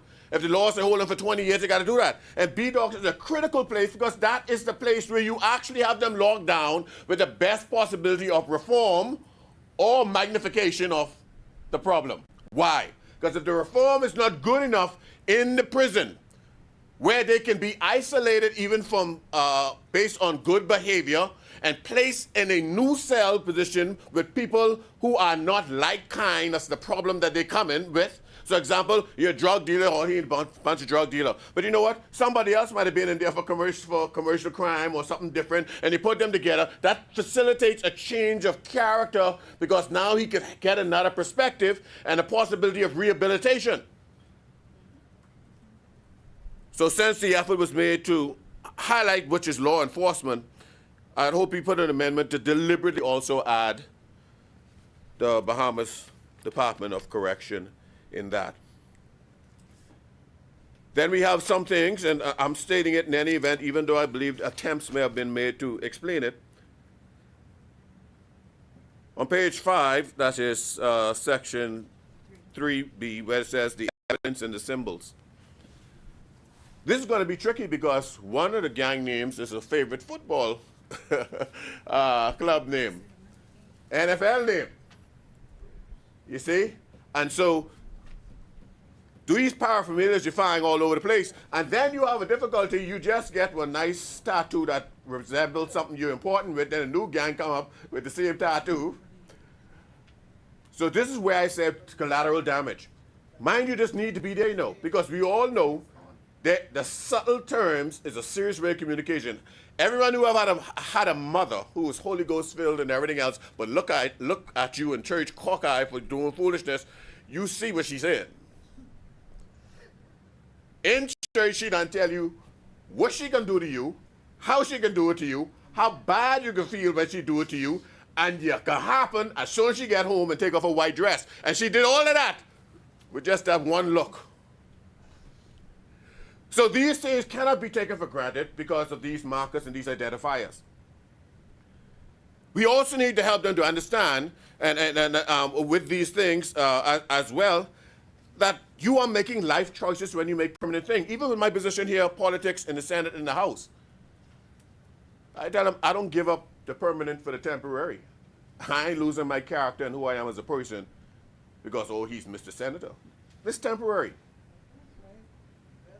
We need to tell our children that, listen here, you, Mr. Pistock, you're permanent. You're my family member. But then you could take your permanent and you could put a tattoo on it because you temporarily feel good about Lucy, or you temporarily in school because of pressure want to be a raider. And that tattoo is going to stay on you permanently as well. And it's going to mark you. And then the day you become a beauty queen or somebody looking for you, you all marked up with things whose meaning changes.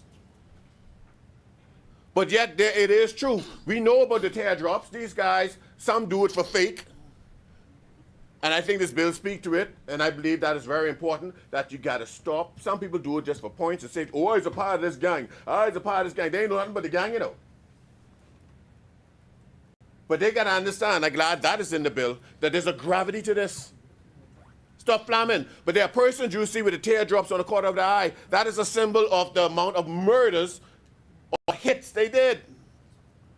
That ain't just crying because, oh, a loved one died and I'm putting the teardrop there.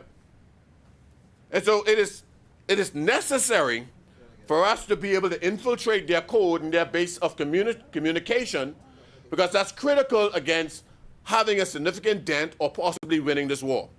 In World War II, what gave the Allies the position to overcome the German was when they broke the Enigma code.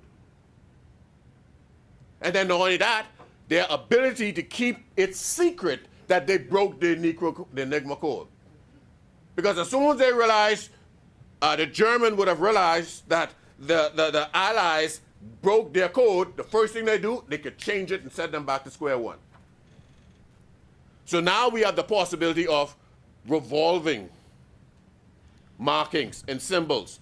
So we have to rely a lot on the police intelligence and that of the community to be able to facilitate us having the ability to understand how these gangs communicate. Because it doesn't matter what language they speak, we better know it because their action is affecting all of us. Everything about us. But what happened here when we have the evidence of the symbols, the signs, the color, the code, in possession of the persons, his clothing, etc., all these other things, we have also on page 9 here, something that is, I think it's just interesting to know. Page 9 says preventing gang leaders and gang members from leaving. It says a person who prevents, hinders, impede a gang leader or gang member from leaving a gang commits an offense and is liable for conviction on information to imprisonment for a term not exceeding 25 years. The thing about that is, this in itself says that we believe that there can be an exodus or way out. And we also, by this, encouraging people to get out and some never to get in. Well, all never to get in, and as many get out. But here it is now. When that person gets out, guess what he already have on him? That's right. All the symbols, all the marking, all whatever else. And guess what? Even when you get out, like medication, your social standing takes a time to wean. And trust me, that could take decades. Ask some of your leaders or consultants who were gang people. It takes a long time for that to wean down. So guess what? You done come to Jesus, you done leave, but the fly is still following you. You still have the marking, etc., on you. And so with this, it's going to be an interesting thing that, to ensure that those who leave, and those who leave are good examples, to tell the person, get out. And that's what we want. We want the exodus of people just to get out. But then there stands a problem between here that I think is a very tight wire, but it needs to be walked and clarified to ensure that persons can separate themselves from the stigma that is attached to them in some instances in a permanent way. Then we have a couple other things. I already spoke about with the social media when it says also in that same section, chapter BBs or B, and that's H, any statement of any persons, whether orally or in writing, or punished, or published, or otherwise distributed by any indication, etc., involving gang-related activity, blah, blah, blah, blah, blah. And this what it's speaking about is what our persons need to get a hold of, is that you could be passing on information from gangs through social media. You know they do it now. Every time you get a roadblock, ping, everybody know the roadblock there. And they send it all across. But most importantly, this is something that we spoke about, I remember in the Senate earlier, because I was upset, and I think still am, how within the last few years there were so many women that were defamed and dishonored in social media, calling people a this and calling them a that. And I really don't like it. And there should be some real good penalty. I think the police have done some action with tracking these persons down. But what's going to be happening here now is we have to put a real solid grip on our social media. And social media is honest. These gang leaders literally tell their truths in their songs and in their writings. Take them serious. You think in the United States, even right now, they caught a few of them because they put it in their song, the criminal act that they actually did. So we need to listen to this, because when they bragging about what they do in the street and how they tough, trying to look tough, and you find out that actually is true what he's singing. And that is true what he's posting. So tracking this kind of thing is a very, very serious thing, because these guys like to brag as well. They would say something, most of us in here, maybe all of us in here look at that and say, oh, he just says that, I mean, I understand that. But those who know those who know the lingo and their colloquialism say, oh, he was the one who shot that fellow on the light. So it's important by our intelligence that we do monitor social media, that we do understand the lingo that they use and the jargon that they use, and we use that because that's very important to preventing this kind of crime from happening. I like the fact when they speak about the usage of cars and most of these gangs are birthed on the blocks. And many of the shootings, especially when you see the mass shootings in somewhere, is because somebody spots somebody in that particular crowd, and many instances by the time they went and tell the people, give them the intelligence of where the fella was, and they come and shoot up the whole place, the fella done gone a long time, but all you always got shot up or threatened because you was in the vicinity of somebody. You know, the bank have a rule now, say know your customers. I want to say to all of you, you better know your friends. This ain't back in the day when we used to drive around in Nassau. Hey, if we drive slowly in the night, because in the night it's quieter, noise travel farther. And you can listen. When you hear music, you GPS, or go to this corner. No, it's over there. Go to this corner. And you crash in people's party. And mind you, never had a problem. Nowadays, brother, you don't want to crash nobody party, and you want to make sure you know who party you're going to. And in many instances, you want to ask the host, you sure you know who coming here? Correct. Who all can beat up? because it could be a serious life and death situation. And so these guys in our constituency hanging out on these blocks, waiting for you to give them a job in many instances, ain't asking for a job. These are the birthing place for nefarious things. And I would believe that this is also one of them good promotions. You gotta let people know, be careful who you let hang in their yard. Because by extension, they're infiltrating you. I've been in houses in Pinewood. I told them straight blank, taking supplies to some persons who was bedridden. And I was going in the house because she was in the room. She coming down the house. And when I about to go in the door, I sniffing. I smell marijuana in the house. All right, I went to her, I say, you know the marijuana I smell in the house? I said, who you? Oh, they my sons. I said, you have sons? You know, because I'm a serious person. Don't come to... Listen, there are people who are in need. If you get a bunch of boys in your house, step up and help Grammy. And I asked her to beg a pardon. I went straight in the room to him, knocking on the open door. I said, buddy, why are y'all doing this? I said, we here, brave, I live my truth. I die, I know where I'm going, but I ain't stupid with it. But I've been dealing with these things virtually all my life, so yeah, it's not for everyone. And I told them straight, man, I said, listen here, man. This is the first time I met you here. I didn't realize y'all was living here. I'm coming here helping y'all, Grammy, all this time, y'all living in this house, and y'all ain't doing nothing for her. And on top of that, y'all putting her at risk. I said, Grammy or not, if police come in this house, she got to get locked up too until she pleads something else. And I bet you all y'all probably wouldn't even stand up and say, oh, Grammy had nothing to do with it. We saw that. Grammy still ended up in booking and detention. And then later on when how they say SpongeBob, 12 hours later, then conscience hits you and you say, man, Grammy had nothing to do with it. I said, why are you trying to put your bedridden Grammy in trouble? You know, so they were hanging on the wall, and so they decided to go inside the house to smoke this thing, all right, for coverage. And so we all got to realize that we cannot be aiding and abetting. This is the Bahamas terrorism, you know. And it's homegrown.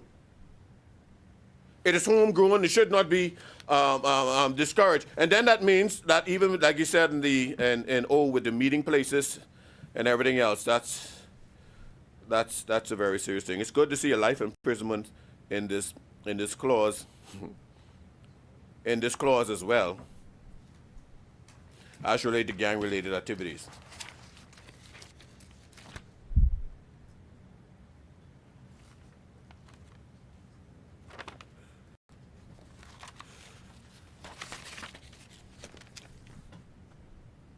I've said before, Madam President, when I was speaking about our current Governor General, and even before that, when I had mentioned her before she became Governor General, and I began to say, remind us about a report and a study that she commissioned. And that study shows how our children have been sexualized and are being sexualized. Mind you, this is probably 15 years ago. Sexualized from as early as primary school. I haven't heard of anything that I've noted in terms of us even addressing it. Sexualized. We, because of international pressure and our personal morals as a country, has been doing our best to strengthen legislation as related to human trafficking. I think we got one or two conviction or at least things in process now as related to human trafficking. I want us to understand that gangs aren't just murderous. They are cartels. These same gangs are operating with human trafficking, rape, abuse of our children, sexual assaults, threats of violence and intimidation. And we all, everyone, female activists, everyone else, need to stand up to the plate and realize that all of them takes a bite into every aspect of society that we may have a special interest in. So this truly is a criminal organization. And we need to ensure that at every single turn that we do not become the individuals who by extension, because of our lack of agitation, and I'm also speaking to parents and pastors and ministers and everyone else, have become a part of the problem because we've remained silent too long.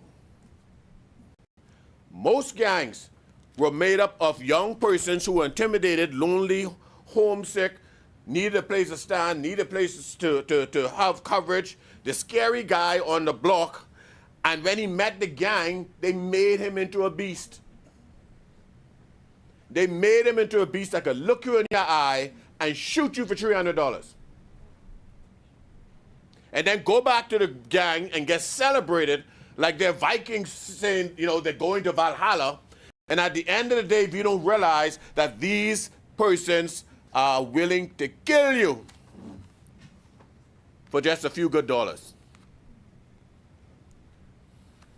With this bill, though, there are some concerns which I saw an attempt to address, but and these concerns to me is, again, with the elimination of B-Docs, and I don't recall seeing much that will help with also the rehabilitation. I see a lot that has to do with the protection of persons, including witnesses, et cetera, That's very, very important. I know it's difficult in our country to even have witness protection in this country because you could go in an agua in the middle of the pond with the flamingos and the wild donkeys hiding from mosquito, and somebody can say, oh yeah, I'm ramming over there.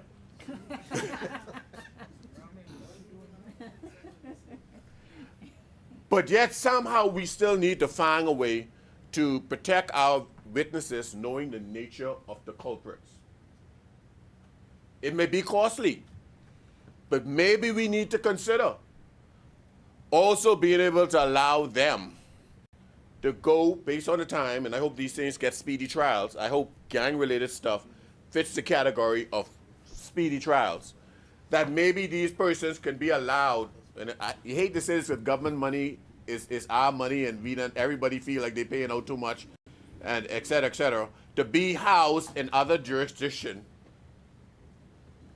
pending the case, the court case being open. Notwithstanding that this bill does its very, very best by its description, which was so thorough. It looked like they tried to cover every loophole, and after that they put, and any other thing similar to this, to make sure the ma, the pa, the children, the cousin, the loved one, the fiancés, and whatever else is protected under law. But we know that protection under law and protection in reality is two different things. See, the brother in mind, you coming after him for that other murder, but you done dead, so that case dead. So we need to look at some things, knowing the nature of the people that we deal with in this type of organization. We have to make a deliberate effect and a deliberate effort as if we were in an ER or an emergency healthcare thing to take these people out of harm's way. And we need to do that, and we need to do that very, very swiftly. With that, I commend the Commissioner of Police for his efforts that he began to put forward. I commend him again for expanding and enhancing some of the additional units that is needed to address similar things like this. And I say what I always say from a position of knowledge. The police commissioner can do the best he can with all the energy he can, with all the resources he has. But in real life, the best he can ever achieve without the help of the public is a C+. And that ain't good enough. If we share our information, if we stand strong and tell the truth, if we provide them with the actionable intelligence so they could use their machinery to work, I say this without a shadow of doubt, we can guarantee our Royal Bahamas Police Force, Defense Force, and otherwise will function at their worst a B+. But they need actionable intelligence to be able to do this. So these gang-related things, I think, sadly, they should be elevated to the point of domestic terrorism. Because I guarantee you, in our hearts, everyone here, that's how you feel. I was on the phone with my people in Foxhill Park because I was heading down to the park right after we had a wonderful junk canoe experience. And they were calling to say, you don't reach yet. I talking to Jabba on the phone, saying, listen here, but I come in, you know, I actually get in my car coming. And I heard when the whole park got sprayed up with bullets right on the phone. Just got shot right up. I formed the Kiwanis Club of Foxhill East Nassau to help the community. We have one in Pinewood as well. They're good things to form because they're not political, you know, and they're good so you could help the community without making things political, things that remain. And we were doing a service on Foxhill Park, community service, clothing, and a series of other things, all right, and in Kiwanis. While we were all in the park, and moments after that, we walked towards the persons. Woman got shot through the arm, and a man got shot. I don't know how the bullet did it. Somewhere here in his body, and it launched just below his groin. And when you touched it, you could feel the warm bullet, probably maybe about an inch beneath his skin, travel down in that. We did what we had to do until the ambulance came. Coming down JFK, right around the first roundabout, no, it's the second one, the Rooster going west. So a man run out from Yellow Welder across. Trail of blood, draining. Just got shot up. And he died right in my arms and a couple other people. I saw a suspicious car run around, turn around, U-turn, restroom, whatever. That evidence was given to the police department. I think my case with the armed robbery was coming up on Monday, but they got some delay. You see people with their heads shut off, literally shot, blown right open. I think our police need trauma counseling because I believe that they're exposed to plenty. And we need to actually make that mandatory. Let's not wait until their homes are affected, they are disruptive, or they themselves become inefficient or violent because of what they deal with, or even trigger happy because they know what it is to be shot at. You know, these things happen, and they literally happen for real. The only thing that makes the public get through it, Madam President, is because some of us are emotionally disconnected from the person. I don't mean that in a negative way. I don't know your cousin. That's all I'm saying. You catch what I'm saying? So your cousin could die in front of me, and I could feel it as a human, whatever else, but I don't know your cousin. Let your cousin die in front of you and your arm. We got to bring this home. And so, yes, this have a lot of collateral damage in it, a lot of risky stuff in it. But this is a war. This is a war. And we have to do something. The rapes, the murders, the theft, the threats, we have to do something. So with that, Madam President, I rest, and I thank God for the initiative. I pray for the investment, and I pray the best for this intent.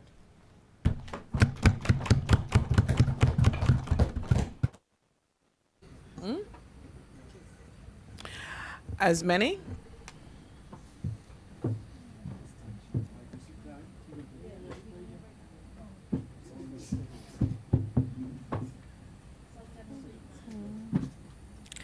The chair recognizes Senator Honorable Quinton Lightburn. The chair recognizes Senator the Honorable Michael Halkitis. Thank you, Madam President. Madam President, I move that the business of the Senate be suspended until 2 p.m. this afternoon. Is there a seconder? There's been moved and seconded that the business of the Senate is suspended until 2 p.m. this afternoon. As many as in favor say aye. Aye. Those opposed say nay. The ayes have it. The motion is carried. The Senate stands suspended until 2 p.m. this afternoon.